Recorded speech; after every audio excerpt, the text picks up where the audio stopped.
ஒரு நாள் ரொம்ப மனக்குழப்பத்துல சிவன் கோவிலுக்கு போனேன். நமக்கு மனசு சரியில்லைனாலோ கஷ்டமா இருந்தாலோ கோவிலுக்கு தானே போவோம். அங்க ஒரு பெரியவர் உட்கார்ந்துருந்தாரு. அவர்கிட்ட போய் பேசினேன். ஐயா, நான் பண்றது சரியான்னு எனக்கு தெரியல, மனசு ரொம்ப குழப்பமா இருக்குன்னு கேட்டேன். அவரு என்னோட ஒரு கைய பிடிச்சு இது என்னன்னு கேட்டாரு. ரைட் ஹேண்டுன்னு சொன்னேன். இன்னொரு கைய பிடிச்சு இது என்னன்னு கேட்டாரு. லெஃப்ட் ஹேண்டுன்னு சொன்னேன். ஆனா உன்னோட லெஃப்ட் தான் எனக்கு ரைட்டு, உன்னோட ரைட்டு தான் எனக்கு லெஃப்ட்னு சொன்னாரு.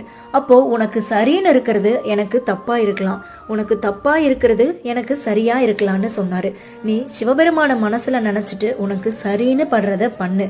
யார் என்ன சொன்னாலும் கவலை வேண்டாம். மற்றவங்க பேசுறாங்க அப்படின்னா அவங்க வாழ்க்கை வேற, உன்னோட வாழ்க்கை வேற.